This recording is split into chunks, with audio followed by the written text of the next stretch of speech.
Hi, good evening, and welcome to our series that showcases the impacts of Drake Art and Design alumni. I'm Julia Franklin, Anderson Gallery Manager, and joining us tonight is artist, activist, and community organizer Cat Rocketship. As we begin, the Anderson Gallery at Drake University in Des Moines, Iowa, acknowledges that the land on which we gather is the traditional, ancestral, and unceded land of the Iowa, Sauk, and Meskwaki peoples. We offer our respect to their elders, both past and present, and to future generations. We recognize our presence here today is the result of ongoing exclusion and erasure of Indigenous peoples who are the original stewards of this land. As these words of acknowledgement are spoken and heard, let the ties these nations have to their traditional homelands be strengthened, renewed, and reaffirmed. Now, I'd like to formally introduce Cat Rocketship, artist and community organizer who graduated from Drake in 2007. I first remember Cat and seeing their work as an emerging artist at the Des Moines Arts Festival in 2007. And I've since followed their opportunities, and I've even had the experience of participating in a zine making workshop and portrait studio event. What makes Cat a standout is how they use their drawing and internet skills to help shape a world that doesn't yet exist. Imagine a world in which art is not a commodity or a status symbol. Cat has worked for years to make art available to everyone by making low-cost items like stickers, prints, and t-shirts so ideas can easily spread. Embedded in the work are concepts about how the interconnectedness of humans and nature, queer identity, and solidarity regarding race and class. Cat is a community builder and organizer, and they bring people together through art. Market Day, Portrait Studio, and the People's Presidential Forum are outstanding projects and personal and perfect examples of how Cat is using their creative talents to make a true impact in our community.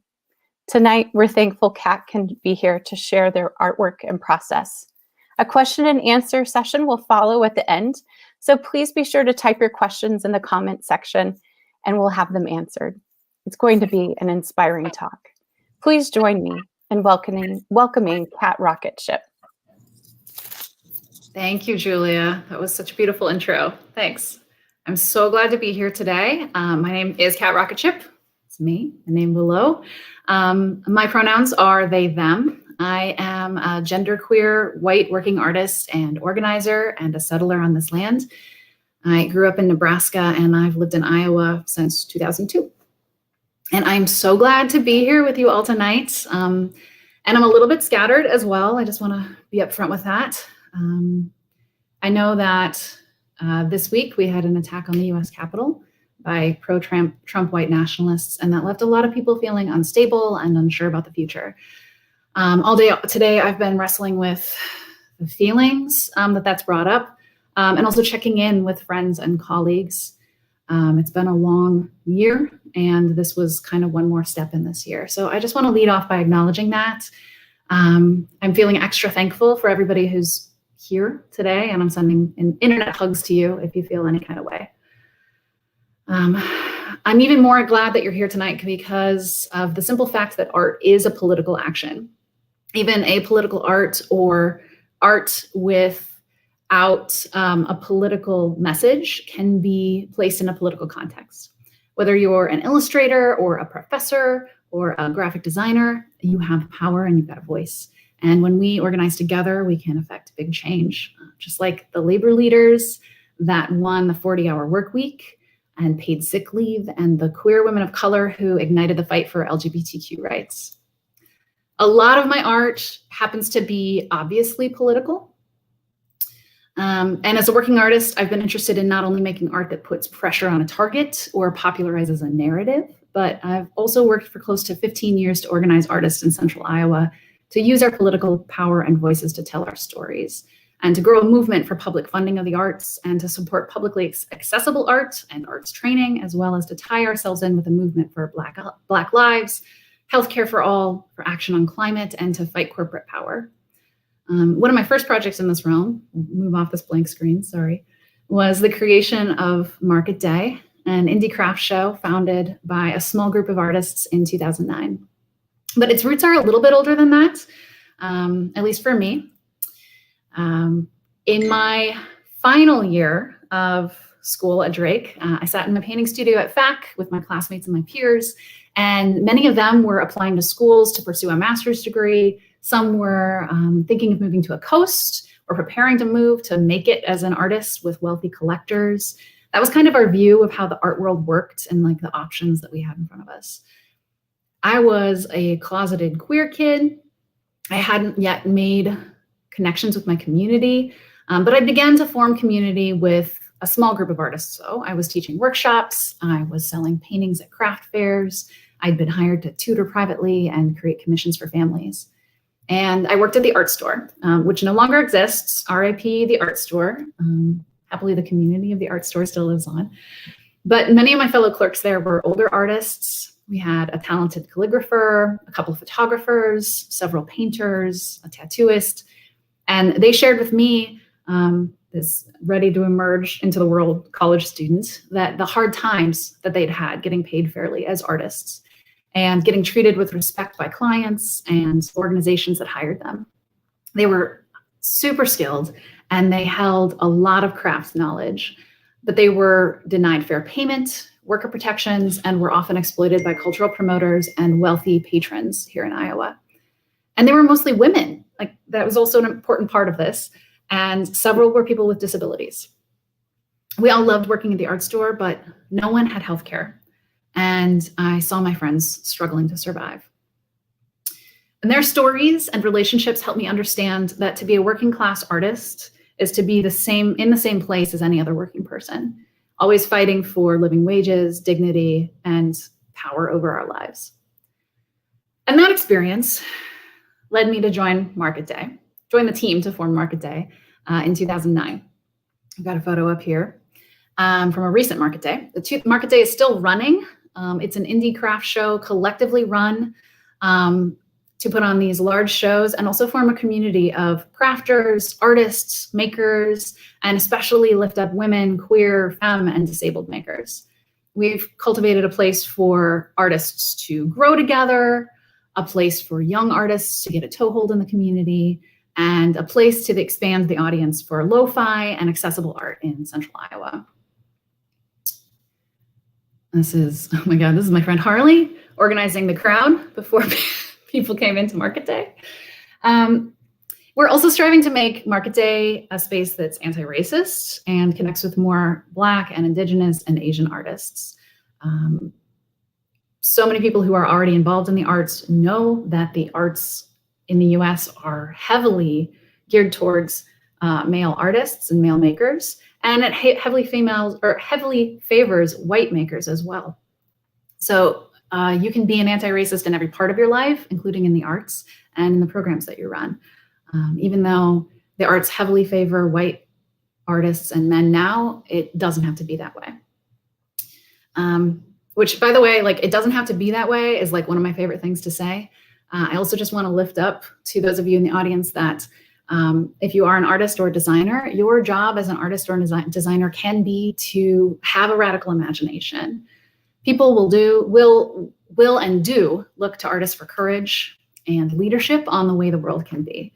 It really requires some kind of like powerful creativity to look at the world and say, I see something that could be better, and I'm going to dream it into existence. So after we founded Market Day and it grew into a thing, I naturally had this practice of showing up to craft shows every few months. At first, I was very bad at it. I was really shy about my work. I didn't even bring paintings for a while. I brought like what I thought of as crafts, so like little moss terrariums and things like that, which were fine and super cute. I wasn't super good at making them. That's fine. But I didn't know how to talk about the work I was making at home and in my studio. And I didn't know how to talk with like the rando strangers who came to the show we ran, especially about my work that was kind of weird. I didn't know how to price my stuff. I didn't know how to package drawings once I started bringing them. But I kept showing up because I had a show to help run.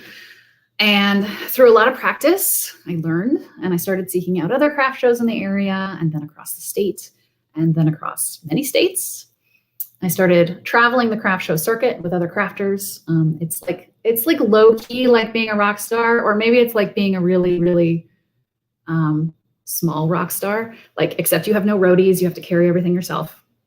But you do get to learn to apply your different skills. Like, I got to learn to apply like my retail skills and my charm to selling my own goods, and how to talk about my stuff, how to be welcoming in my booth, how to price my work, stand behind it.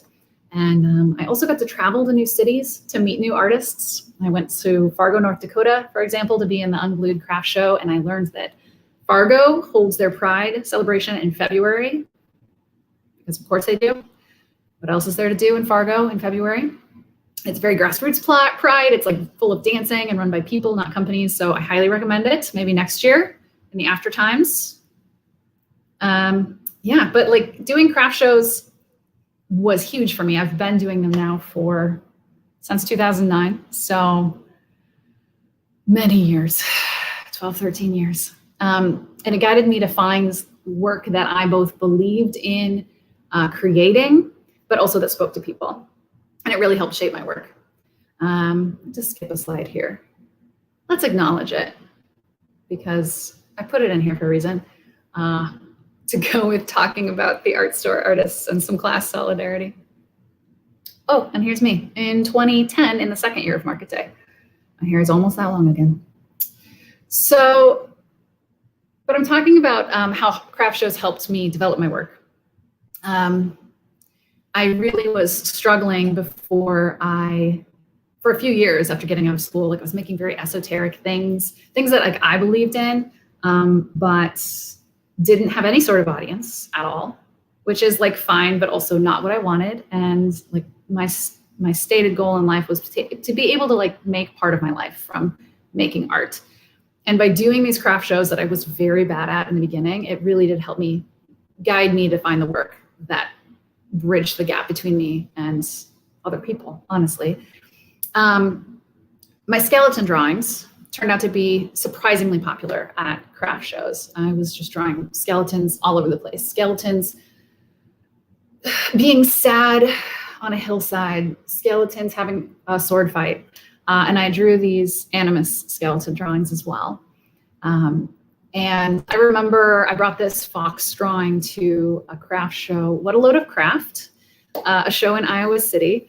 And people were milling around the room. It was not super busy. I wasn't really selling much. And a new crowd of people came in. And I watched a woman walk in the room and lock eyes with my booth from the doorway. She made a beeline over, and she picked up this animus drawing of a fox and just like hugged it to her chest. I don't know if y'all have watched shows like Say Yes to the Dress. My girlfriend is obsessed. They always talk about how this is your wedding dress because you like clutch it to your chest. And that is what this woman was doing with this drawing. And I just remember a moment going like, she doesn't, like, I've sold some of these before. People have liked them, but like, she is having a reaction. She sees herself in this. And we did have a really beautiful conversation about it. And I ended up creating more of these animus pieces. I've made 1 million of them. Cats, lizards, raccoons, teapots, dinosaurs, pegacorns. It's a theme. But I've also been able to see this work evolve from the space. These elements have really evolved in a surprising way. They're flexible character in my work.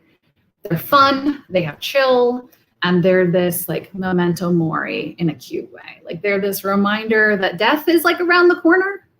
I maybe have some issues with death. I like to carry a little bit of it with me everywhere. I'm here in my studio. If you could see the resolution, there's like several skulls behind me. And I don't know if it's like my view of the world has to include death, or it feels incomplete. Maybe it's comforting to know that like my bones and my very elements are like leaving me as we speak, and just making peace with that. But these anima prints are fun, and I do think they tie us also to our non-human relatives. And sometimes I think they're a reflection of this doom that I feel about living in an unaddressed climate crisis, just watching the biodiversity of this amazing planet be lost by the minute. I think I say all this to underscore that it's okay to not always know why you make what you make. We have another set of skeletons here. I also like to dream about what's underground, like just constantly. I think that's a theme too. Like I like skeletons because you can't see them. I just have to like sit here and think about the bone structure of my face. Similarly, I like to go like, what's under my feet right now? I don't know. Who knows? But for a while, I was really attracted to using skeletons for a large body of work, including a full 78 card tarot deck I completed in 2017. This is the Three of Mugs from it. For a while, I was specifically attracted to them because they are non-binary. I was really coming to the height of exploring my gender and being able to explore a body that exists without race or sex and without a gendered costume was super powerful to me. I've been really amazed also at how many people have reflected this reading back to me without knowing that I've put this intention in. I should have included, I'll tell a story about this. I'm very bad at making PowerPoints and I'm very good at just naming my weaknesses. But I should have included an image of the moon card from this tarot deck because it has a great story that reflects this communication of like the non-binary aspect of skeletons. So I've got this moon piece. I'm looking around because I used to have the original in here. I don't. I have this moon piece, and it's a very traditional illustration as far as tarot decks go. In my tarot deck, about half of them are very drawn from the Rider-Waite tarot deck, which is kind of the most widely known version, and about half of them are my own creation. The Three of Mugs is my own version of this card that represents cooperation. My moon card is super traditional. It shows a full moon with a skull in it, rising over two pillars. In the background, there's a lake. And in the lake, you can see illuminated in the moonlight is a lobster crawling out of the water. And in the foreground, there are two dogs. There's a black dog and a white dog, and they're barking at this lobster crawling out of the sea. And the moon card is about surprising information coming to light. It's about not only that, but like the surprising information in this card is this lobster that's crawled out of the ocean, and the dogs are barking. They're yelling at it. It's about saying like, you can't ignore whatever this is. Whatever has come out is part of the world now, and everybody's paying attention to it. And I drew this piece like really specifically thinking about gender. I was like that at that time. I was like struggling and just putting it all into this drawing, into this scribbled marks. And I took it to this craft show in Omaha, and kind of the same story, having not a super popular morning. Turns out people in Nebraska not as into skeleton drawings as maybe people in Eastern Iowa. Kind of slow for me. And this woman walks by, and she's like a middle-aged woman, 45 or so, and she just like locks eyes on this drawing in my booth. I've got a framed print of it, so it's very large in the center of my booth. And she walks up to it, and just like this woman in Iowa City, picks up the drawing and just like steps back with it and is having a moment. And I'm kind of I'm that morning also like in my feelings because I don't like going to a show where everybody's just walking by my booth, quite honestly. And so I give her a second, and then I strike up a conversation with her, and she ends up buying the print. And after she buys it, she tells me that just that morning, her kid has come out to her as trans. And I was like, I kind of lost it. Like, I was like, I don't know how you got that out of this piece. She tells me she's bought this piece and she's going to give it to her kid. And I haven't shared anything about myself. My pronouns are not in my booth. Like I'm visibly queer, but I just, in that moment, I was like, I don't know what's going on with this, but that was like a time when I just went, I have to dive into whatever these skeletons give me. So At the same time, I really struggle with this blank slate. Like, they exist without gender, but they also exist without race. Like, am I attempting to create a world that doesn't deal with race? What are the ramifications of that? Is it unifying to look at the structure that exists inside all of us, or does it erase the violent history of racial oppression and racial capitalism? And then I think, like, does all art need to address every oppression in every single piece? I don't know. But I keep drawing these skeletons. They also can get away with a lot more things than humans in drawings. This polyamorous skeleton drawing is one of my favorites this year. I started it in 2015 with just the 3 central skeletons in the middle. I had it in a stack of drawings, and I pulled that out again this year and finished it up. I was like, well, this should be a whole play party. It's just, this drawing is like cheeky as fuck. There's a whole play party happening. There's snacks, there's drugs, there's oral sex, but it's not all that obvious because these characters exist just as scratchy skeleton drawings. I've drawn fully fleshed out humans engaged in sex and flirting and murder and betrayal and love, but there's something really like Midwestern goth about like only depicting these acts as in skeleton form. And like, especially in this space in the Midwest, like explicit work gets sidelined while skeletons can kind of get away with anything. This also doesn't get censored on Instagram. So there's that. And it gives me a space to like, I appreciate them because it gives me a space to talk about this. Like, I use my words. I don't have fear of talking about sex. And so I appreciate them as being able to open up the conversation space. So this is kind of like a little drift from my skeleton drawings. I have a lot more out on the internet. I love skeletons. I have them tattooed on my body. I have them around my office. This is all by way of saying I don't have a fancy transition, clever transition into my next body of work. I also want to talk about a lot of my work that features loud slogans. This comes from both as my work as an organizer and from like the mimetic power of slogans on shirts and stickers. It's slogans that you can put on easily shareable formats, just spread on their own. I've created pieces like this one, Fuck Shit Up. They are intended, and they really work well, to just spark cognitive dissonance sometimes, or like this one to just foster an unruly spirit and a reminder of the power of the people to disobey in order to make change happen. Like I said earlier, I believe that in order to create great social change, we have to first believe that it's possible and that artists have a role to play in this. One of my favorite quotes, something that just lights me up, is by Toni Cade Bambara, a Black feminist writer and leader. And she said, it's the role of the artist to make the revolution irresistible. Similarly, communist poet and playwright Bertolt Brecht said, art is not a mirror to be held up to reality, but a hammer with which to shape it. I think this one, Fuck Shit Up, is more of a, I don't even know if it's a hammer. It's like it's like a wrecking ball. It came about because back in 2018, I was in a meeting with organizers who were planning direct action over an anti-immigrant pro-ICE bill in Iowa. And the folks in the room were going around and around on what actions we would take to slow down or stop the bill, on the consequences that the bill would have, that it would make it easier for ICE to come in and arrest people without warrants, that it would mean people who'd been living in Iowa might be deported and sent away from their homes, that some people would be injured, possibly even killed in that because of that.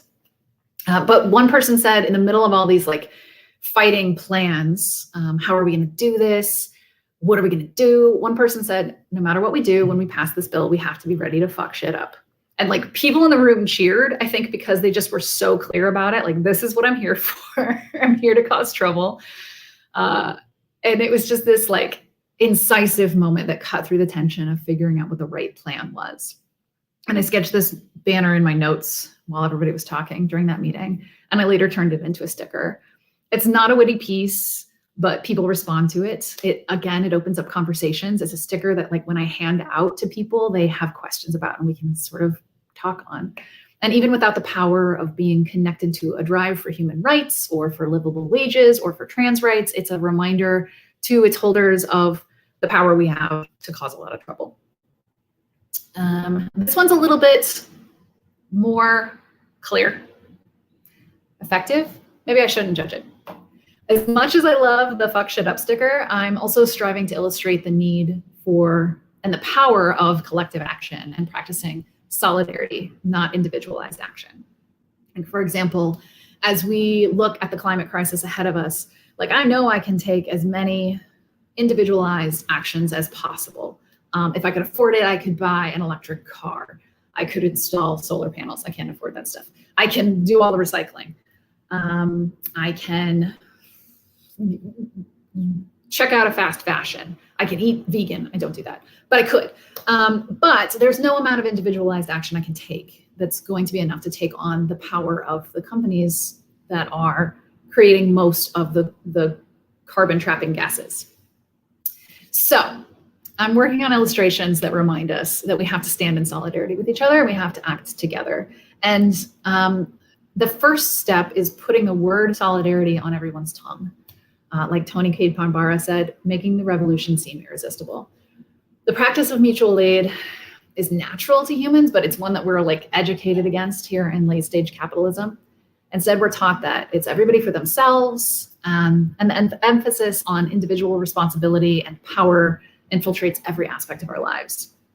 It's a concept that reinforces and is reinforced by ableism and racism and sexism. And in this sticker, I call out charity because charity is much loved by the oppressors in our society who can use charity as a distraction or a way to generate goodwill. They can use recipients of charity as scapegoats without ever addressing the root cause of hunger or houselessness, which they have the power to end. Like, we have so many empty units of housing here in Des Moines, but because we prioritize the profits of corporations and developers over people having a home, we have to rely on charities like food banks, like homeless shelters to keep people alive. And even those aren't enough. They're like a pressure relief valve. So producing stickers like this one that end up on bags, on water bottles, on notebooks and light poles, it helps spread the idea and the concept of mutual aid. And it's part of a greater effort by countless artists, organizers, agitators, and people actually setting up and running mutual aid networks like the Edna Griffin Mutual Aid Fund here in Des Moines, and the Supply Hive and other folks who are actually doing the work to provide what people need to survive until we can strategically shift all of our culture toward greater collectivism. This is my No Borders bunny. He's a good friend of mine. This one also came up, I think, in 2018. I'm not always good at dating my work, but it helps because I'm talking about other campaigns at the same time to provide a date and some context. So I think it was 2018 because this came up in a discussion with organizers about actually about the upcoming presidential candidates. We were just on the early verge of preparing for the election cycle to begin. My friend Sean Sebastian, who is an organizer, said in a meeting that then candidate Julian Castro was proposing to simply make border crossing not a crime. And like that lit a light bulb in my head. My face was like, what? I've grown up in the US. We've had a militarized southern border for so much of my life. And I have the privilege of, I've never had to think about it. But Sean's statement of fact, like, oh, this is a possibility. This is radical imagination. What if it wasn't a crime? It simply made me go, that makes so much sense. Why is it a crime? Other people in the room spoke out about the inequities of borders. They pointed out there's no borders if you're rich enough, if you can afford to go to get in the right way or get the documents you need, all of that. It's an inequitably applied boundary. And in the US, both Republicans and Democrats uphold borders as not just necessary, but completely natural, the most natural things in the world. So this conversation like just sparked for me a whole host of thoughts. And again, in that meeting, I started drawing. So in this image of a rabbit jumping a wall, we're reminded that borders are man-made. They're a tool of the oppressor. We are reminded that borders inflict violence not just on poor and dispossessed humans, but on our non-human relatives as well. We're reminded that we're wild, just like the rabbit, and we can be ungovernable. We can choose to disregard unjust laws. This is a straight up anarchist image, and I've been surprised by like the swaths of people who are interested in it. I've had people I know who identify with right-wing ideologies or even work as Republican lobbyists buy this shirt, and that's opened up conversations about radical change. And conversations about contradictions between their work and the structures their work upholds and their beliefs. Because like to put something on your chest and wear it around that says no borders, no walls is like a thing. I've also had friends wear the shirt who are immigrants, spouses, children of migrants, and they felt seen and powerful in their status. So I'm really thankful to this work for being able to open up so many conversations. And also like, I think sometimes artwork can be I know for me, when I bring art into my home, like artwork can be like a pep talk or make me feel connected to a bigger community. And I think this is one image that seems to have done that as well. I want to also talk about another project I've done in the last couple of years. In 2019, an organization I worked for called Iowa CCI Action Fund, a grassroots political organization working to build political power with working class Iowans, co-hosted a forum where fast food workers, teachers, farmers, field workers, students, and nurses asked questions of presidential candidates Bernie Sanders, Elizabeth Warren, and Pete Buttigieg. I was asked to head up the team that created signs and bandanas, a stage, an entrance, and a soundscape that uplifted the people and our collective values to put our communities above profits and our planet, just the one planet, over corporate power. And we walked into this space. Let me pause here. This is one of the stage banners. I'll show also what the stage looked like in completion. It's got an illustration of one of our leaders, D'Artagnan Brown. He's an amazing jazz artist and teacher here in Des Moines. This is Ilhan Omar. She gave like crowd-rousing speech, really incredible. And we painted this banner with Ramona Muse and included words on it, like I said, that lifted up our values. Our futures are bound up with one another. We strive to actively dismantle the systems and institutions and beliefs in our spaces that hold people down. So this was half of the stage. Our team like walked in the space, which is Hy-Vee Hall in downtown Des Moines, and was like, we were just struck by the corporate feel of the location. We wanted to dress the space in a way that made the 3,000 attendees feel powerful and welcomed, not out of place or small. We literally covered the entire facade of the space, 45 feet tall by 100 feet wide, with this hand-painted banner and mural on craft paper. This is not a great photo.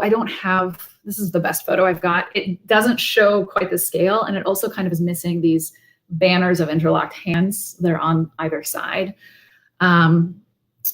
It was an overwhelming presence in that space. We were so proud of it. We also dressed the stage. There's the whole stage in portraits of community leaders. We've got Dart up there. We've got Laurel Clinton up there. We've got Ai-jen Poo, who you can kind of just barely see the top of her head. And Omanish Sebastian, my friend Sean Sebastian's mom, in the upper left-hand corner.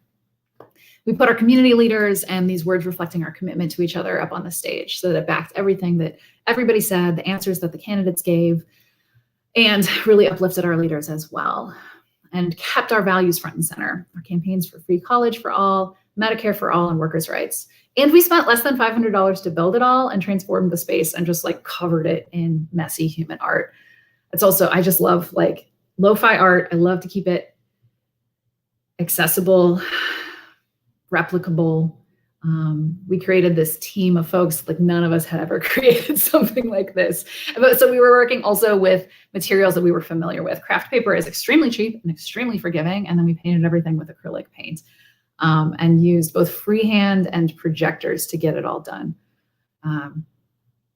It was fun and stressful, and I hate heights is what I learned from that. So those are some of my pieces that are in my like political repertoire of work, agitational repertoire, just a few pieces. I think I could only upload like 5 at a time. So I was like grouping them by that. I've got one more group of pieces to talk about tonight, and we'll head into a question and answer session, I think. And this is the start of a collection exploring one theme that's really common in my work, gender and sexuality. This piece is called Are You a Boy or a Girl? I made it maybe 6 weeks ago. It's a mixed media drawing of a crow over a blue background. And this illustration came because I was reading Stone Butch Blues by Leslie Feinberg. This piece was originally published in 1993, I think. And it's considered like a pillar of work about queer lives, queer identities, and is also considered a work that really catapulted the word and concept transgender into the public consciousness. It's also a work that's like, the book sort of exists like almost in legend.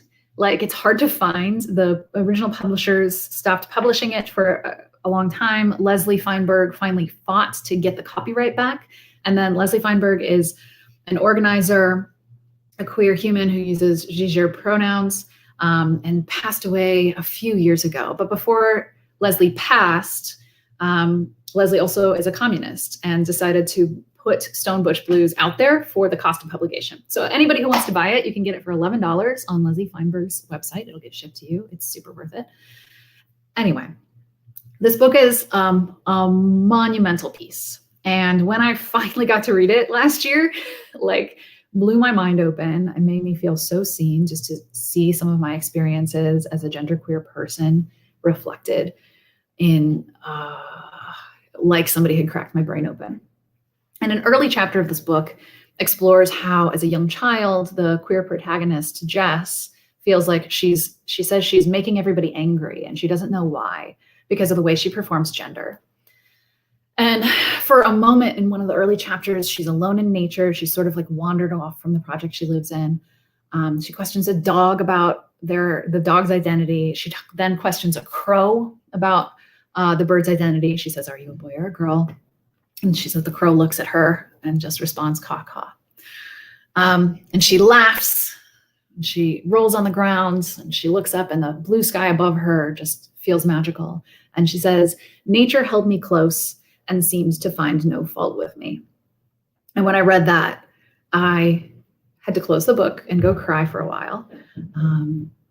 Because as a gender nonconforming person who performs both masculinity and femininity, and often at the same time, I've been asked, "Are you a boy or a girl?" Or less kindly, "What are you?" in many circumstances by many types of people. When children in a classroom ask, it usually comes from a place of curiosity, though sometimes even children are attempting to replicate gender shaming that they've seen or experienced. When men ask it in a bar, it's a question with no safe answer. They're asking, "Should I want to fuck you or should I want to fight you?"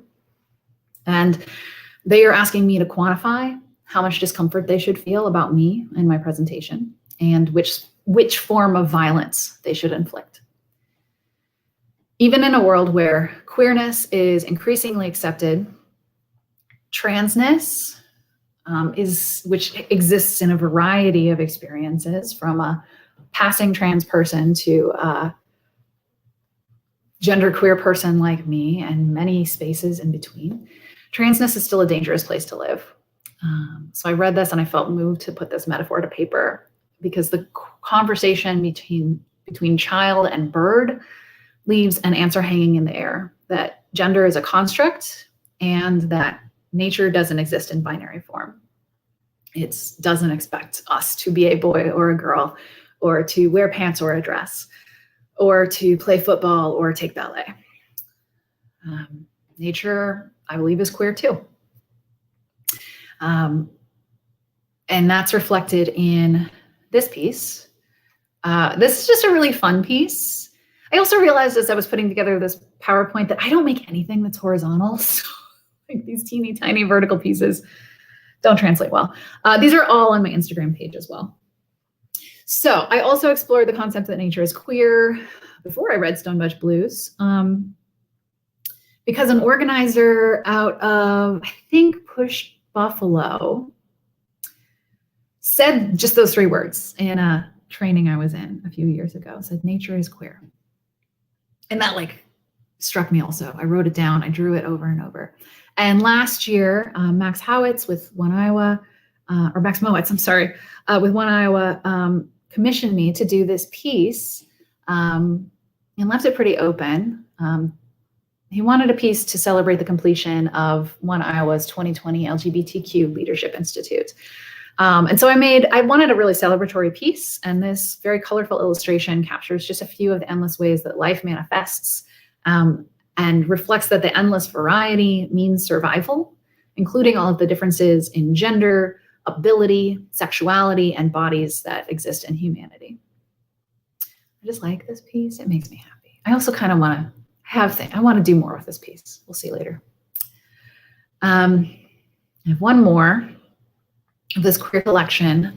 This is called Lord of the Butterflies. I made it in 2017, and I think it was released in 2018. It was commissioned by Button Poetry to be the cover of Andrea Gibson's release of poetry, Lord of the Butterflies. It's a collection of poems that explore gender and sexuality.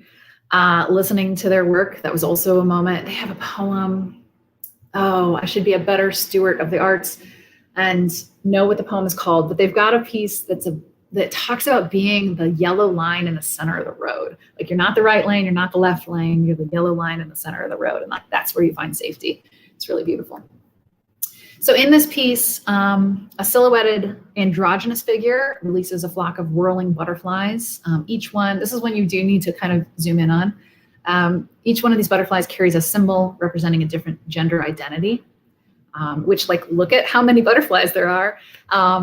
These are all representative of gender identity symbols that like people have created to reflect their unique experience. So I love just being able to see the number of experiences in one piece here.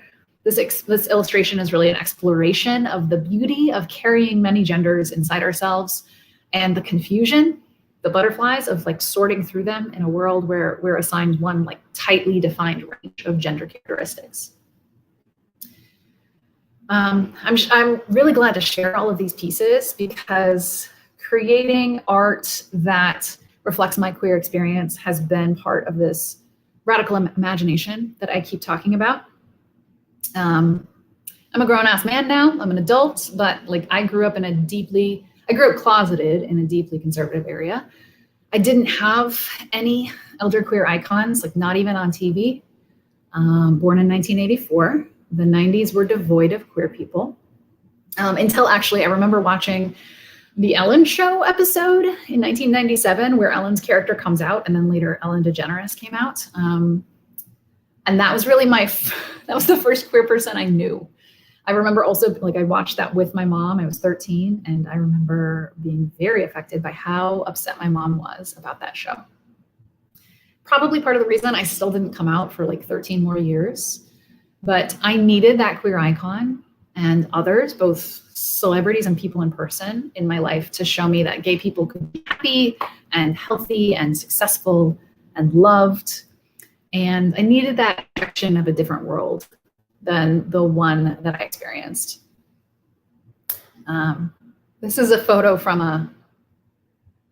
a public imagination session I did in 2018, where we imagined a future where we had won a Green New Deal. What would life be like if we had federally guaranteed jobs, union jobs, working on things like prairie restoration and teaching, documentation of our cultures, seed saving, things like that. We asked people to write a message to yourself in 2019 from 2030. I say all this is a little bit of a sidetrack, but it still ties into the radical imagination. And I say all this to say that I'm deeply aware that in the age of social media, like all of this, me, like this is also like a performance piece. That's not to say I'm not authentic, but it is to say that being me creating queer art and creating a queer existence, I think is all part of the radical imagination that younger me needed. And there's a lot more that I want to create in this world. And I'm sure that there's a lot that you want to create that might not be the same as what I want to create. But I'm also sure that you have got the courage to go out and imagine it and create it. And if I can be of any help, please let me know. Thank you for your time today. Thank you for giving me the opportunity to talk about some of my work, some of my favorite pieces over the last few years. I'm happy now. I'm going to do some questions, and I'm looking forward to hearing what I get to expand on. Please reach out to me. These are my most active accounts. I'm on Twitter, I'm on Instagram, and I'm on email. Thank you so much, Cat. Thanks, Julia. It's good to see you back. I feel like I'm in this like room by myself, and like I feel like I'm just talking to myself, which as an only child is honestly pretty familiar. But well, I want to kick some things off as we wait for people to type in questions. I'm struck by your honesty and your courage, and it's kind of a hard question to ask, but I've seen your development over the last 13, 14 years. Yeah. And I feel like you found your voice, and that you live a life where your work, your job, your art, your beliefs, your relationships, they all overlap. Yeah. And I know that must be hard to kind of live a different life than what maybe other people had imagined for you. But for students who are in the audience or other people who maybe don't feel like they're living quite the honest life, how did you get there? Like, I'm not sure what the question is, but I'm just struck by your development and transformation and self-awareness. That is, thank you first. I'm just gonna accept that because I think that's a huge compliment. And it's thorny. And to be really honest, I just had a whole therapy session about this week. Part of something you said was like, I think you said like I might have made choices that other people wouldn't have made for me that they didn't agree with. Or maybe I'm putting some of my experience over your question. And it's a complicated answer. Part of it is guided by art. Like I knew that I was different as a kid. I knew from a really young age that I didn't identify as a girl. I knew that I was assigned female, but I didn't identify that as that from like the age of 3 or 4. And that caused a lot of conflict in my family and in my community. And I grew up in a place like where like I said, I didn't know anybody who was gay, let alone trans or genderqueer or non-binary. And that led me to struggle a lot, to deal with suicidal feelings, to feel isolated and ashamed of myself. And I found community in art. I found community in art, both art I was making with people and in my art spaces with people who are now queer, but like we were all in the closet at the time, but also in finding connection with pieces made by other artists, like just feeling seen in them. I actually remember like in my time, I grew up in Norfolk, Nebraska, and we've got a small art center. And when I was a senior, they brought in a show of work curated by Alfred Stieglitz. And I don't remember the artist's name. Most of the pieces were photographs, but one of them was an oil painting. And it was just this like figure standing in the moonlight. And I lost it over this piece. And it was experiences like that like really made me go, okay, whatever, I find my hope in this. And so I committed to making art. And I really did struggle with my voice in art for a long, long time. but I knew that that was right for me. And I clung to the things that I knew were right. I knew that making art was right, and it was a way I could communicate, and it was a way I could create community through connecting with people, through market day, through portrait studio. I knew that I felt icky about consumerism, and I didn't understand why. And now I have a more developed understanding of capitalism and how that relates to homophobia and sexism and racism and why that made me feel icky. And so this is all to say, like, it was a series of steps, and it also, like, I think really culminated when I felt comfortable with my gender and sexuality. Like, and that wasn't until like my late 20s. But I also can look back and see the ways I'd like planted the flag along the way. Like, I changed my name to Cat Rocketship when I was 20. And like, I was not ready to tell myself I was gay. I was not ready to tell anybody else, but like, that's a super gay thing to do. Like, I just made my own drag persona back then, basically. And I don't know, I've stayed like, I struggled a lot in my 20s because choosing a life of making art means you're not gonna make a lot of money. And I also have to name, like, I had privileges. Like, I grew up white. I grew up in a middle-class background. So I was like prepared for college. So I don't know. And this is what came out in therapy was because I spent a lot of my younger life, like, getting the message that like what I was doing was not right. What I was feeling was not right. How I felt about my gender was not right. But also knowing deep down that I had to do what I had to do for myself. Like, I came out of that with a really strong trust for like my intuition and my instincts. So I got here. That combined with privilege and the ability to have a floor underneath me that not everybody's got access to. I have to be really clear about that too. Like, I was jobless, I was broke, I was in debt. And because things like homeownership were open to me, I still somehow in 2010, right after the housing market collapsed, was able to get approved for like, I didn't take a mortgage out that was this big, but I remember sitting in the bank and they told me I was approved for a $250,000 mortgage. And I was like, I'm jobless right now. Like, what? Why would you do that? So that's also an important thing to say. Like, somebody who, like a Black person sitting in that room, probably not going to get that kind of thing. And that has also led me to the security of being able to like have a studio. This is my studio, like have a studio in a house I own and continue to develop my art and continue to get opportunities that not everybody would get. That was a long answer. Thank you. 15 years. Thanks for being vulnerable and sharing your story. Yeah, thank you. Thanks for asking. That's a big question. Angela Battle has a couple of questions, so we'll go with the first one. Hi, Angela.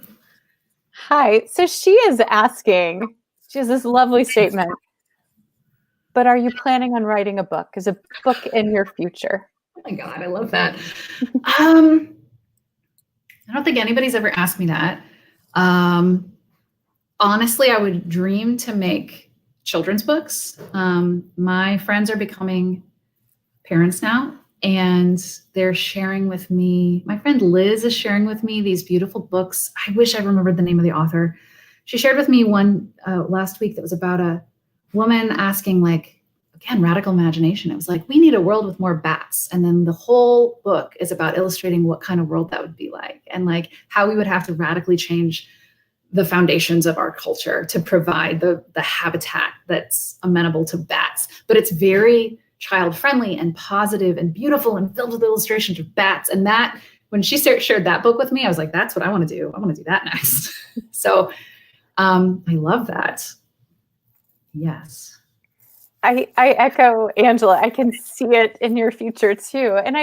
But I think about, your life and kind of those years of struggle. And Angela mentions how well you talk about that, because you talk about the hard stuff and the things other people don't talk about. And you make it relatable. And so thank you for doing that.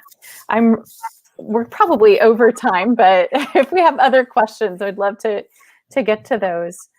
But I want to say thank you, Kat, for sharing your artwork, because of what you do. You talk about your work sometimes as being cute, but it is so deep. And I love the layers that you have in your work, because the skeletons, I'm not sure I completely understood. They are removed from gender, right? And from race. And what are the ramifications when you do that, and when you're stripping those things away, and how important are they to who we are? But your work really strikes about identity, but it is about courage and race and class and fighting for this beautiful imagined future that we'd like to have become reality. So thank you so much. Thank you. Thanks again for inviting me here. I'm so glad to have this platform today. Yeah. Well, thank you, Kat, and thank you. Oh, Jill Wells chimed in. I don't want to forget Jill. So Jill has a question. What advice could you offer artists who are working to visualize their own voice? My God. First of all, Jill also is an incredible artist, and I had an incredible talk too. Hi, Jill. And is a great, I just sending you props, because Jill, you have a beautifully visualized voice. Also, your style has only gotten like more robust and right over the years. I can look at something and know that you made it, and I love that. I think I have to choose simple advice, because I still am not sure how to do that, and that is draw what interests you, or what makes you feel something. I do a lot of processing of bad emotions, hard emotions through drawing. And I struggled for a long time because I thought I needed to prove I could draw well. But I wasn't interested in drawing well. Like, I don't like to draw. I can draw realistically and do like beautifully rendered gradients. And it was so boring. I just didn't want to do it. And so I think, and I've come to a place where like, I've got this sketchy style, I show my process, and that's all because I follow the stuff that interests me. And for me, it is about like the things that make me feel crappy a lot of the time. I like that. Thanks so much. I think it is finding your own style and what doesn't bore you, right? That drawing is critical. It's like writing every day or keeping a journal. It's, you understanding your place in the world, or understanding how the world works, or like you imagining a new world if you don't like the one that you see and that you're a part of. And can I add one more thing too? I think it's important to be in conversation with other artists. Like, I think that also helps you appreciate like how cool their styles are. Like, when I started to look at the people that I really admired and break down their styles and go like, why do I judge myself for how I'm drawing? Like Pam Wishbow is an artist that I love, and her work is also very messy and not like finely rendered. And I was like, why would I ever tell myself my work isn't up to snuff when I look at Pam's stuff and I just wish I could be like her. So, and like being in conversation with folks like Jill, also she paints very realistically, and high highlights and low shadows. And then I also kind of go like, I feel less like I have to pursue that, because I kind of go like, Jill's got that covered. Like, it's good. I don't need to put myself in that space if I don't feel it, because it's covered. Yeah. Oh, tonight's been so inspiring, Kat. Thank you. Thank you so much. You're a great hype man. Thanks, Julia. You are welcome. Anytime. I do want to say thank you to everyone for joining us tonight. And please reach out to Kat if you've got more questions. Their Etsy account is amazing, and you're going to want to grab all kinds of things. But what I like about Kat's work is that it's affordable, because you are wanting to get your ideas out there. So you make it where people can get it. And I've been driving around cats drawing on my car for a couple of years, and I realize how you appear in my home, that I've been collecting your work and didn't even quite know it. But thank you for inspiring me and challenging us to think about hard things and for starting important conversations. So take care, everyone, and thanks for joining us. Thank you. Have a good night. Good night.